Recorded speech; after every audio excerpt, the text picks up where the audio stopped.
Hi, I'm Kristen, and today I'm going to show you how you can quickly and easily design and print your own quilt labels on your inkjet printer. And I'm going to show you two different ways you can attach them to your quilt, one of which has zero hand sewing, which is my favorite thing always, if I can do it. If you don't have an inkjet printer, which I didn't for a long time, I have another video called 8 ways to label your quilt and why you should.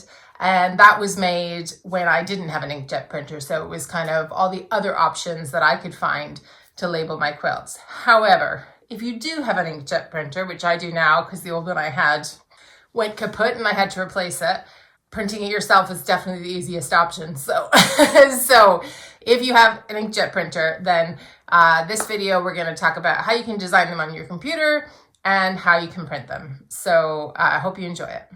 Okay, so what we need to make our labels is, as I said, an inkjet printer, some printable A4 fabric sheets. I'm going to show you a photo of the ones I used in a minute, and I'll put a link in the video description for where you can find these.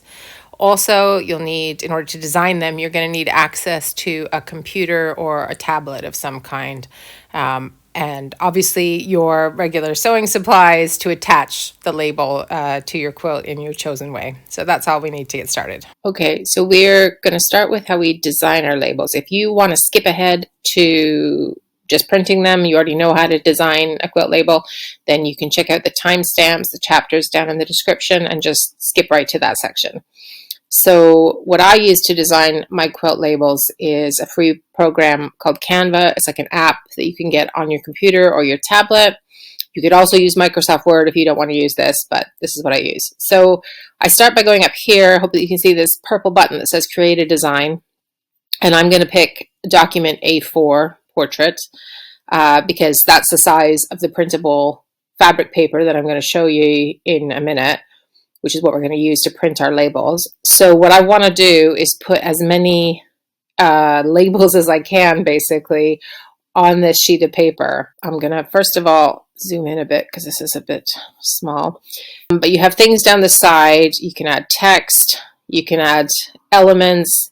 So because I have a paid version, I've got things like my logo and stuff that I can add. So basically you click, so let's say text, right? And you would click body text. You'd pick a font up here, whatever you like. I'll just go with that one. And then you just start writing. So I'm going to use Made by Kristen Hubert, Edinburgh, UK 2023. I'll make this a bit smaller, and because this is one that I want to run along lengthways across the page, because I'm going to print this one and sew it onto some binding. So this is the one where I don't have to hand sew, which is great.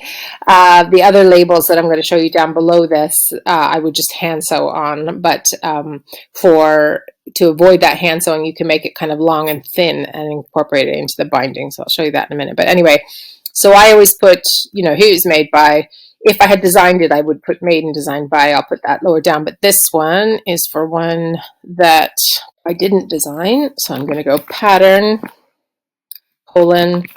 Carpenter's Star MSQC, which stands for Missouri Star Quilt Company. So I'm going to put that along the top.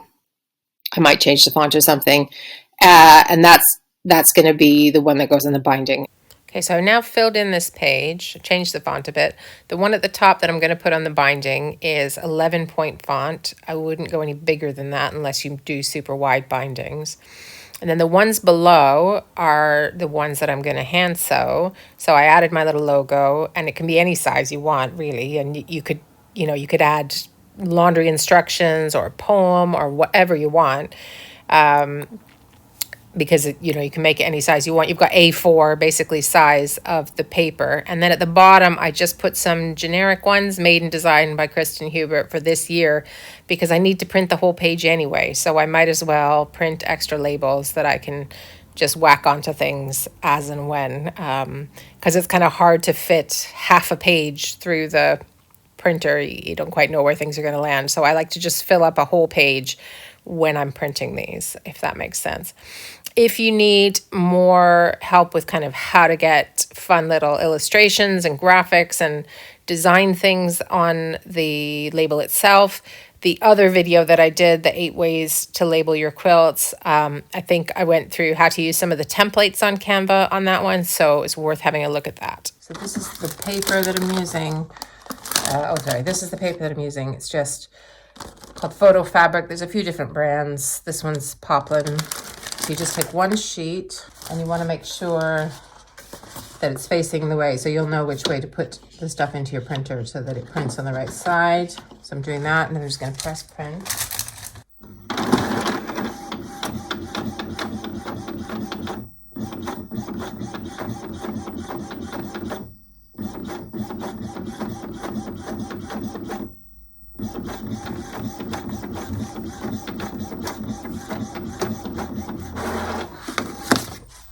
And there we go. So that's it printed. So you're supposed to run some water over this after you take the backing off. So I'll show you that and then leave it to dry, and then we can cut it up and use it. Okay, so here it is here, and I'm gonna peel the backing off. So just kind of fold a corner and get in there. It'll be easier if you don't have sewing nails on.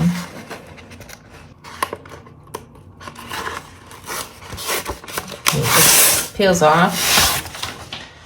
And then you don't need the backing anymore. And then it says to run this under cold water for 30 seconds or until the ink stops running off. I've never had the ink run off, but we'll do it for 30 seconds anyway. Right, so I'm gonna go ahead and lay that flat to dry. And once it's dry, I'll cut it up, and then it's just fabric that I can use. So I'll show you that. So once the fabric's dry, it's just a case of cutting your labels out from the page or piece of fabric now. One thing I forgot to mention when I was showing you the Canva is that I did try and leave myself some space in between those labels so that I can turn the edges under when I hand sew the ones that I'm going to hand sew on. So that's something to keep in mind. If you're, and similarly, if you want to turn the edges under for any ones that you're machine sewing, just have a think about the margins that you're leaving around your labels. So it's just something to keep in mind. So here's my binding for my quilt. I made probably too much of it, which is what I do because I don't measure properly, but it's basically 2.5-inch strips folded in half, joined with these sort of diagonal seams. I'm sure if you've made binding before, you've done this. So when I sew it onto the back of my quilt, because I just machine bind, I don't do the hand sewing, I will have the raw edge of my quilt here. And so then when I flip it over to the front to stitch it, this will be the front. So with the raw edge for me, and if you do it backwards, kind of think about that. But anyway, for me, the raw edge needs to be off to the left, and I need to give myself a tail for joining to the other end of binding when you end. So I'm gonna go, I don't know, 1, 2 hand widths, and then there's a seam there, so I'll just pass the seam. This is not scientific, it doesn't matter really, it's just, I just don't want it at the front, or not the front, at the very tip, because I'm gonna cut off the end, right? So then here's my label. Now, if I want this to be at the bottom of my quilt, then I would do it this way, and I would start the binding, you know, at that place on the quilt, or I could do it the other way if I wanted to kind of be facing in. So I'm going to do it this way, but you can do it either way, but just have a think about which way you want it, right? Also, you want to leave a tiny bit of space for your stitch to stitch it down, but not too much here because some of this is going to be wrapped around. So you don't want to be losing your words on the bend of the quilt, if that makes sense. So it's not, this is not scientific. It's just, I mean, you could make it scientific, I guess, but I haven't. So what I'm going to do is come pretty much as close to the edge as I can, but still leave myself that space to stitch. And I'm going to use this glue. You could also use some sort of an iron-on fusible if you want. So first of all, I'm going to stick a little bit of the glue here and then push that down just to make it easier so that it doesn't keep flopping up on me. Same on the other end. This is not obligatory. You could just pin it or something, but Okay, so I've got my two ends. Where's my little scissors? Okay, two ends there, and I wanted it this way. Pass that, right. And now I'm going to put a little dab on the outside there, just there, and put it just about as close so that I can still get a stitch in when I attach it. And then I'll just do, oops, wait for the glue to dry a bit. And then I don't want to do too much glue, but I'm just going to do some dabs as I go along. I did film myself folding under that fabric, but it didn't quite, the lighting wasn't great. But anyway, all I've done is fold in, as you can see, the raw edges of the label into the middle and then fold over the edges. So that's so that I don't get a raw edge. But you could also do a raw edge label if you wanted to. So it's kind of up to you. Although this seems fiddly, you are now saving all of that hand sewing, which is what I'm going to have to do on my other labels that I didn't get to until after the quilt was bound, which often happens to me. I just want to get it finished and I can't be bothered making a label. And then I end up hand sewing it, which is fine, but it's not that quick. So this is my new favorite way. One there and one there. Okay. So just making sure that's tucked on under. And that looks all right to me. And now all I'm going to do is I'm going to stitch that in place, and I'm going to stitch through both sides of the binding because that bit's going to be underneath, so it doesn't matter, right? So I'm going to just do stitch all the way around close to the edge as I can, and I'm going to leave my stitch at 2.5, which is what I normally piece with anyways. When I do my binding, I usually do 3, but I'm going to do it at 2.5 just so that this definitely stays in place. So just as close to the edge as we can.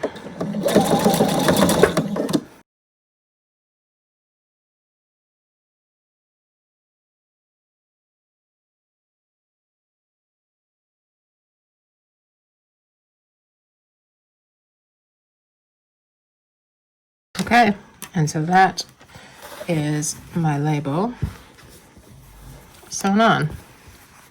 And I think it looks pretty cute. Let me hold it up. Can you see it? Oh, sorry, my lighting's pretty. On the back, that's what you should see. It's just your stitching. And then when, as I said, we're going to go attach this to the back of the quilt, flip it over, and then this will be on the front. And our stitching to put the binding on should be just outside of it. I've left myself very scant amount of space right here. This bit and this bit are a little bit better. So you can go ahead and measure that if you want to, and play around with font sizes to see how big or small you need your label to be. But anyway, I think that, you know, puts all the information that I need to on the quilt without me having to sit and hand sew. So I do like it. Okay, so I have my quilt now here, and I've got it with the back up.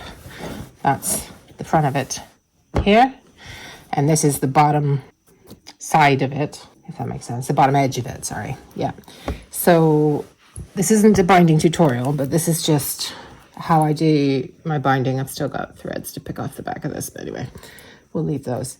But what I do is put this, so I'm going to leave myself, I don't want to start right at a corner, because when I come around with my binding, I'm going to want to join somewhere.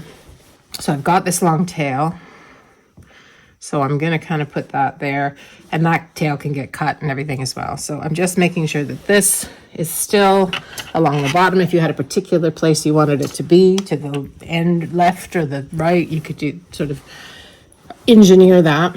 But anyway, I am just going to shimmy it down a little bit. So I guess I've got it about 3/4 of the way down. So there's about that much up to the top.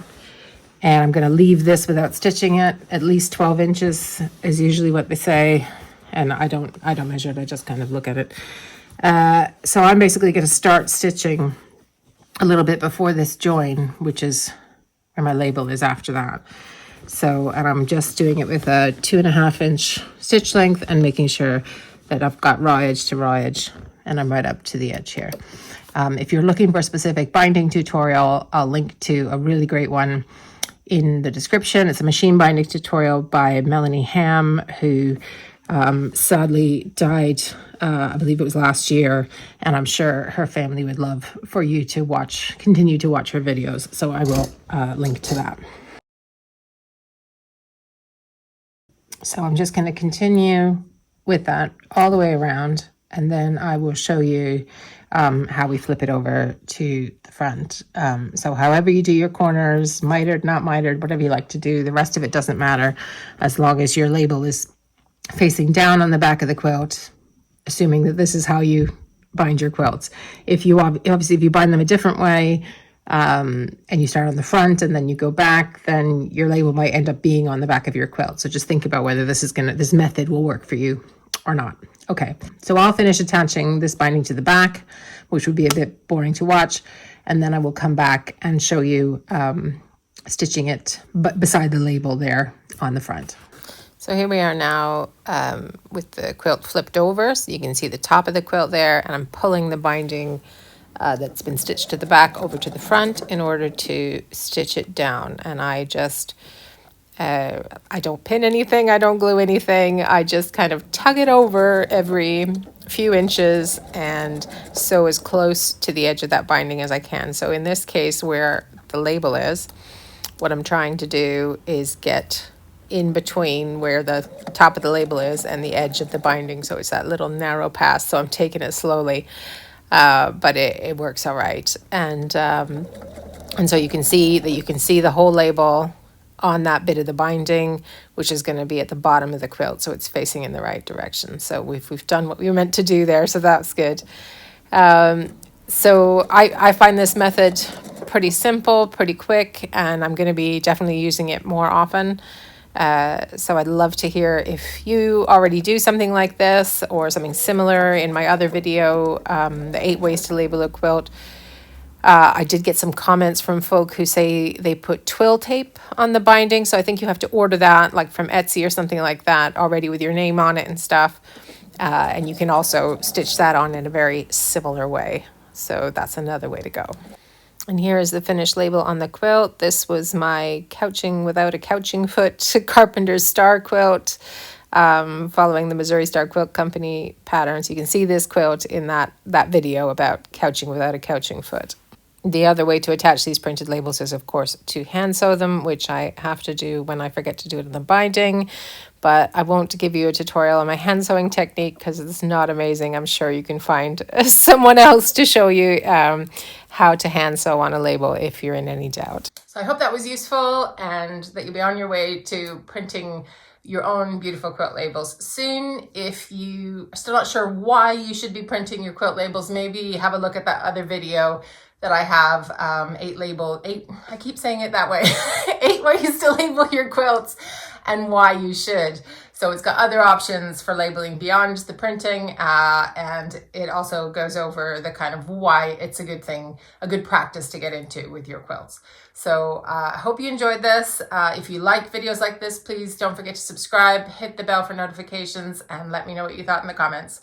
Hope to see you next time. Bye.